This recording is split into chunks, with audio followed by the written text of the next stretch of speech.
The voice on the baby monitor said, "Mommy's not coming back." Sarah Mitchell's blood turned to ice. She was standing in the kitchen, and she was the only adult in the house.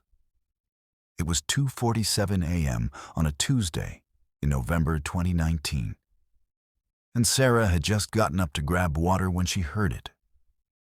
A low, gravelly whisper crackling through the monitor on the counter. Her 18-month-old daughter, Emma, was asleep upstairs. Or at least, she should have been. Sarah grabbed the monitor, her hands shaking so violently she nearly dropped it. The screen showed Emma's nursery in grainy night vision green. The crib was empty. She ran. Her bare feet pounded against the hardwood stairs, her heart hammering against her ribs. When she burst through the nursery door and flipped on the light, Emma was right there. Curled up in her crib, clutching her stuffed rabbit, sleeping peacefully. Sarah stood in the doorway, breathing hard, staring at her daughter. The monitor in her hand crackled with static. She looked down at the screen. It still showed an empty crib. That's when she heard Emma's voice through the speaker. "Hi, Mommy." But Emma's lips weren't moving. She was still asleep. Sarah's husband, Mike, was away on a business trip in Chicago. She called him immediately, her voice breaking as she tried to explain what had just happened. Mike was skeptical, but concerned. "Maybe it's picking up a signal from another house," he suggested. "The neighbors might have a baby monitor on the same frequency." It was a rational explanation. Sarah wanted to believe it. But the Mitchells lived on a 5-acre property in rural Oregon. Their nearest neighbors were half a mile away, far beyond the range of a standard baby monitor. Still, she tried to calm herself. She checked the monitor's settings, changed the channel, even swapped out the batteries. Nothing seemed wrong with the device. It was a Motorola MBP36XL, a popular model with thousands of positive reviews. She'd bought it herself when Emma was born. Sarah didn't sleep that night. She sat in the rocking chair in Emma's nursery, watching her daughter breathe, checking the monitor every few minutes to make sure the image matched reality. By morning, she'd convinced herself it had been some kind of technical glitch combined with sleep deprivation. But the next night, it happened again. This time, Sarah heard singing. A woman's voice, soft and melodic, coming through the monitor at 3:15 a.m. It was a lullaby Sarah didn't recognize, sung in a language that sounded almost like English, but with words she couldn't quite understand. She grabbed the monitor and stared at the screen. Someone was standing next to Emma's crib. A dark figure, barely visible in the night vision camera, was leaning over the crib. Sarah could see it clearly. A woman's silhouette, long hair hanging down, one hand reaching toward Emma. Sarah screamed and ran upstairs. When she threw open the nursery door, there was no one there. Emma was awake now, crying, startled by her mother's entrance. Sarah swept her daughter into her arms and searched the room frantically. The windows were locked. The closet was empty. There was nowhere anyone could have gone. But when Sarah looked at the monitor again, the figure was gone from the screen too. Mike came home the next day, cutting his trips short. Sarah showed him the monitor, played back the footage she'd managed to record on her phone. Mike watched the shadowy figure on the screen, his face growing pale. "We need to call the police," he said. The police came that afternoon. 2 officers searched the house thoroughly, checked all the windows and doors, examined the property outside. They found no signs of forced entry, no footprints, nothing. One officer, a woman named Detective Chen, took the baby monitor and examined it carefully. "These things can be hacked," she said. "If someone got access to your Wi-Fi network, they could potentially access the camera feed and even transmit audio through it." She recommended they change their Wi-Fi password, set up a firewall, and consider getting a monitor that wasn't connected to the internet. It made sense. It was terrifying, but explicable. Someone had hacked their baby monitor and was tormenting them. The Mitchells immediately bought a new, non-Wi-Fi monitor. They changed all their passwords. Mike installed additional security cameras around the house. For 3 nights, everything was quiet. Then Emma started talking about the Night Lady. She was only 18 months old, barely speaking in 2-word sentences. But she pointed to the corner of her nursery and said, "Night Lady nice." She said it during the day, with sunlight streaming through the windows. She said it while Sarah was changing her diaper, while Mike was reading her a bedtime story. "What night lady?" Sarah asked, trying to keep her voice steady. Emma pointed to the empty corner. "She sing." Mike wanted to believe it was an imaginary friend. Kids that age had vivid imaginations, he reasoned. Maybe Emma had heard the singing through the hacked monitor and created a fantasy around it. But Sarah couldn't shake the feeling that something was fundamentally wrong. She started researching the house's history. The Mitchells had bought it just 2 years earlier from an elderly couple who'd lived there for decades.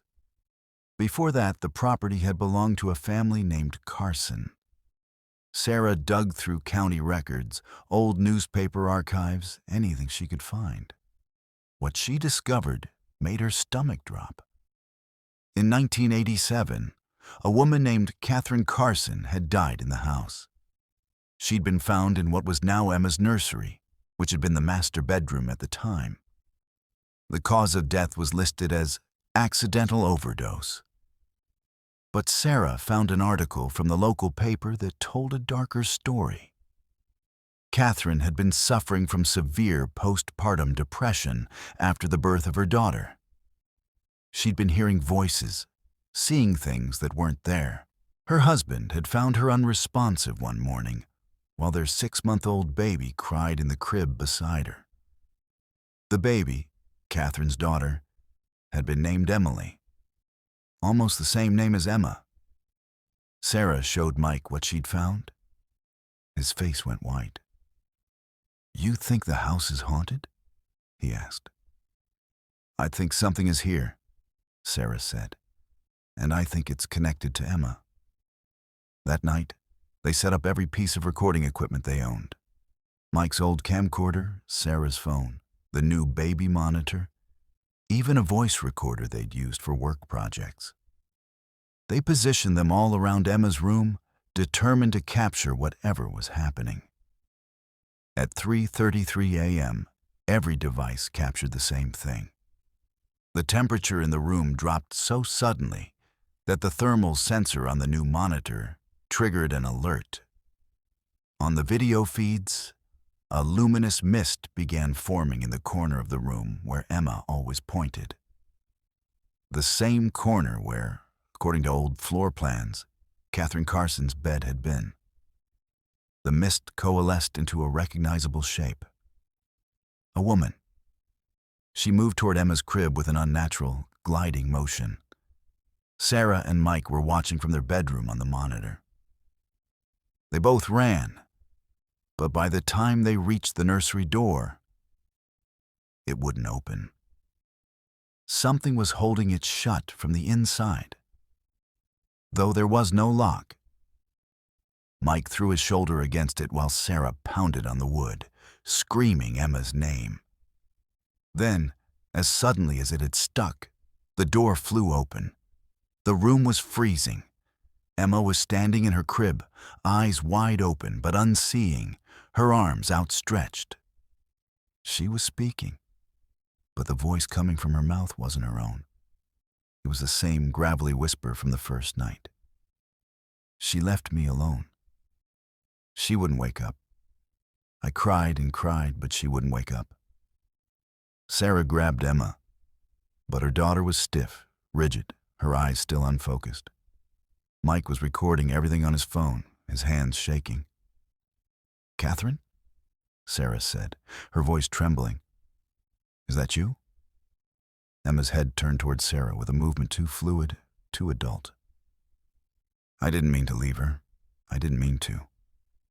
But it was so dark, and the voices wouldn't stop, and I thought, if I just slept, just for a moment." "Your daughter's okay," Sarah interrupted, tears streaming down her face. "Emily's alive. She grew up. She's okay." The presence in Emma seemed to pause. The little girl's body relaxed slightly. "She survived?" The voice was different now, higher, more feminine, more desperate. "Yes," Mike said, stepping forward. "We found the records. Emily Carson was adopted by her aunt and uncle after you passed. She grew up in Portland. She's alive." The room seemed to exhale. The temperature began to rise. Emma blinked, and suddenly she was herself again, looking confused and scared, reaching for her mother. Sarah held her daughter tight, and for a moment, everything seemed over. But then Mike looked at his phone.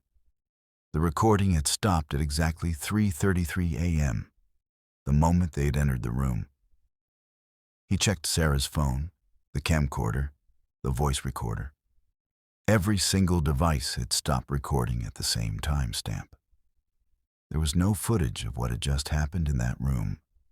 No proof of the voice speaking through Emma, no evidence of anything. "That's impossible," Mike whispered. "We all recorded simultaneously. They can't all have failed."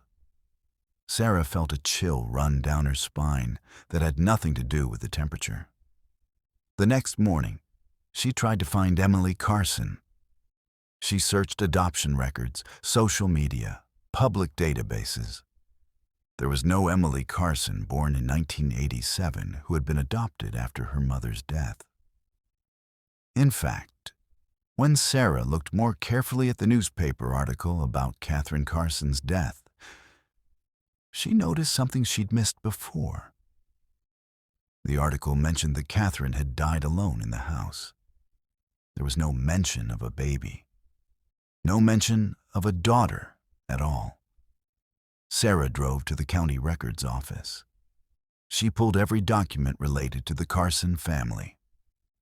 Catherine and Robert Carson had bought the house in 1985. Catherine had died there in 1987. But there was no birth certificate for any child, no adoption records, no Emily. When Sarah asked the clerk about it, the woman gave her a strange look. "You're the second person this month asking about the Carsons," she said. Sarah's heart stopped. Who else asked? A woman, maybe early 50s. She said she was researching family history. Said her name was Emily Rodriguez. Sarah tried to find this Emily Rodriguez. She searched every database, every social media platform. There was no one by that name in the Portland area or anywhere in Oregon who fit the age range. It was as if the woman who'd visited the records office had simply vanished. When Sarah returned home, Mike was in Emma's room. He looked shaken. "I found something," he said, holding up a small wooden box he discovered behind the baseboard while installing a new outlet. Inside was a collection of items: a hospital bracelet, a tiny knitted hat, a black and white ultrasound photo. The bracelet read, "Baby Girl Carson," with a date from October 1986. There was also a note written in shaky handwriting. "I'm so sorry, Emily. Mommy loves you. Mommy will always watch over you." Catherine was pregnant, Sarah whispered. but there's no record of a birth. Mike's face was pale. What if the caused baby didn't survive? What if Catherine's depression wasn't postpartum? What if she lost the baby and couldn't cope? They stood in silence, holding the evidence of a child who had never officially existed. That night, Emma woke up screaming.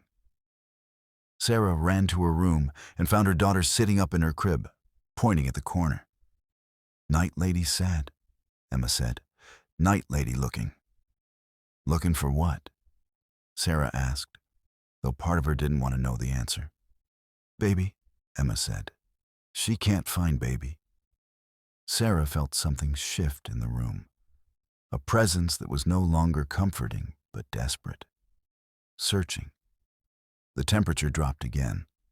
The monitor crackled to life, even though it wasn't turned on. And through the speaker came that same gravelly whisper. "Where is she? Where did they take her?" Mike grabbed Emma from the crib. "We're leaving. Now." They packed a bag and drove to a hotel. For 3 days they stayed away from the house, trying to decide what to do. Mike wanted to sell immediately. Sarah wasn't sure it was that simple. If Catherine was looking for a child who had died, how could they help her find peace? And why had someone pretending to be Emily visited the county records office? When they finally returned home, they found something that made their blood run cold. Every recording device they'd left in Emma's room had turned itself on. Each one had recorded for exactly 3 hours and 33 minutes. And on every recording, the same thing appeared. A woman standing in the corner of the room, holding an empty blanket, rocking back and forth, singing a lullaby. But here's what Sarah and Mike can't explain. In the background of every video, barely visible in the doorway, is another figure. A young woman watching the scene with an expression of profound sadness.